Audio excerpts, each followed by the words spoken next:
Hi everybody, this is Alchemist2 and I'm back again with another series review. I just watched Season 2 of In the Flesh, Episode 2. And from the previous episode we see Amy shaking like that.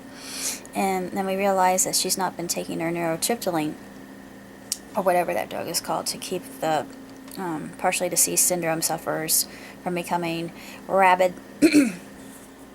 But in the compound where she is, they make their own variety of the medicine, as she so eloquently states. We make our own stuff. This episode is really interesting because we learn a lot about Jem.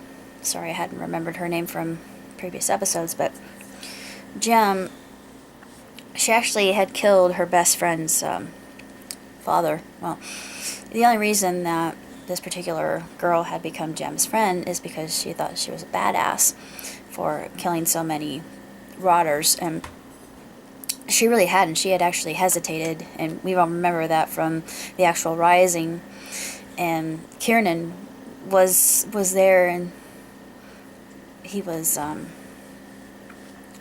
rabid, and he was feasting on a human being, well, a dead human being at that time, but she couldn't fire. And one of the boys is actually bullied into taking Blue Oblivion, and fortunately he reverts to his original self. But at the time, her best friend, some best friend she is, sends her out into the hall and says, "Go, do what you have to do." And she says, well, first of all, she says, "I don't have my gun. I don't have a gun." And Henrietta brought in a machete, and I thought, good God. Yeah, that's going a little bit far, don't you think? And her instructor had told her, don't bring any weapons. Did she listen? No. I'm assuming that Henrietta's the kind that has selective hearing. So Jem's best friend gives her the machete. She goes out and she holds it in front of her, and then she pees herself, and I thought, oh, poor girl. And then, of course, she berates her later, and she said, "You killed my father at the store, and you're not a hero. You're a coward, and you shouldn't have this medal, because medals don't belong to cowards." And I thought, ooh, that's harsh. And of course, Simon. Sorry, I didn't remember his name from before. Simon is a relatively new character, and he's the future fiance of Amy.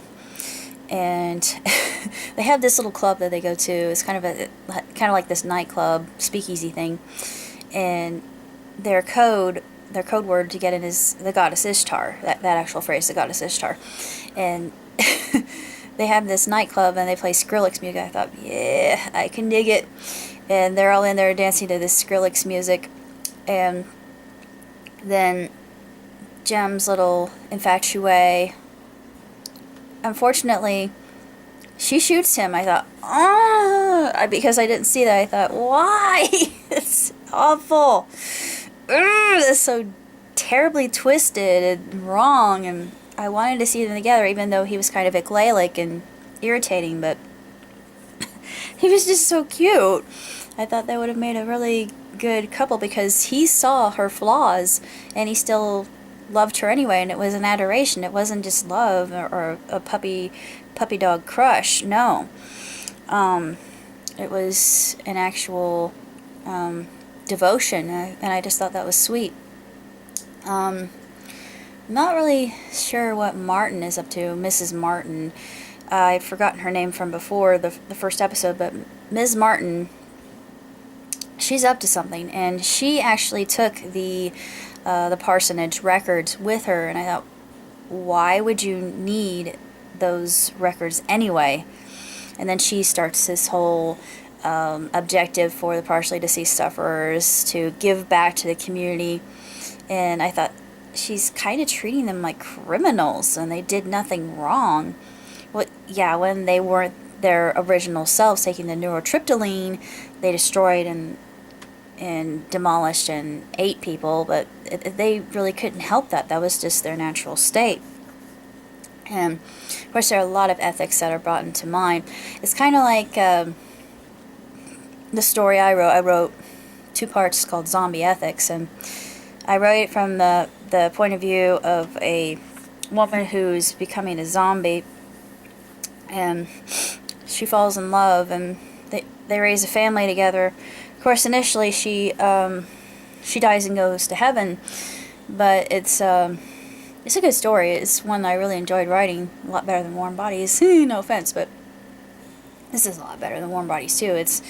It's more along the lines of England's version of Walking Dead, and of course it has a lot of things that are involved with it, and just politics and ethics and morals, values, society, cliques, especially in this private school setting that Jem attends, and they have those of the living. She was part of the human volunteer force, and I'd forgotten that. I thought, and they don't like talking about that. That's kind of a thing that they put into the past, and no, we don't even want to breach that subject. And I thought, well, yeah, I know why you don't.